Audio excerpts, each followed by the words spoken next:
Hello, I would like to speak extemporaneously on this idea of the non-atomicity of the will, or the divisibility of the will. These are frogs. They are neither caged birds nor are they wild crickets. With that disclosure, let me say this. Okay. I do believe that it's best to look at a person as a community of personalities, as their self as a community of selves, and so on, with terms that are similar to that. And I must emphasize that this is really purely an analytic approach, okay? Because, as I said, I think that we are just creating a structure that's like software, and it's this wetware of our brain that represents what some guesses and characterizations about the system that's generating the behavior that we associate with self and individuality. Okay. Furthermore, when you analyze a single personality, for example, you can posit this. You can simply identify the individuated body of something living as its self.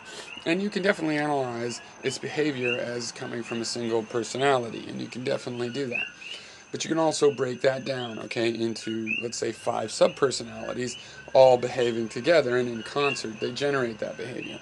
And the arbitrary nature of this is that you could also break it down into 7, totally different categories, and those together could generate that one behavior personality. And the use of breaking down to those parts is, are those parts ever useful on their own without noticing too much about the other parts? Do they have a job of their own? So you can analyze just that. So, for example, I would have a somewhat classical approach to a lot of human endeavors. And I believe there's like an angry self, for example, and that means that there's certain behaviors that you have as a personality. I do attribute them to your whole self, but also I can analyze when you are in an angry mood how you react is distinct from if you are in a compassionate or loving mood, how you react in those situations. And that seems useful because there's some isolation there. And other systems you can imagine wouldn't be as useful, but they might still add up. The individual parts might not be useful as far as on their own, um, but they also might be useful in a different way. Like you could break things down into the organs of the brain and have a neurological model, or theoretically you could in the far future. Okay, so I mean, to a degree we have that right now.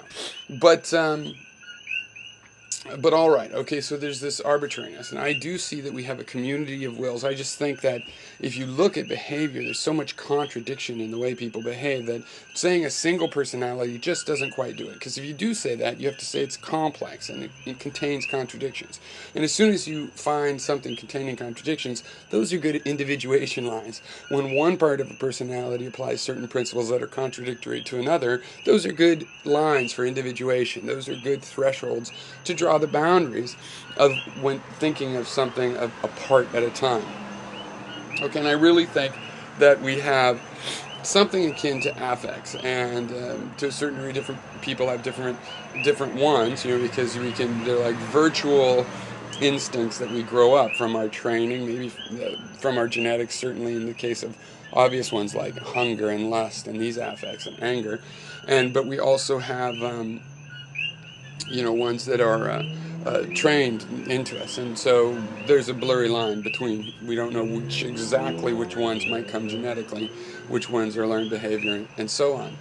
But I think we have these personalities. When I'm studying my own behavior, when I'm looking at my own behavior to try to find out what kind of person I am, and trying to have a philosophy so that I steer what kind of a person I am in a direction that's acceptable to me, I find it useful to break myself down into these different mindsets, because we do have these different mindsets, and we know that in these certain moods, like anger, there's even hormones and chemicals released in the brain and the body, which really do make those like distinct personalities.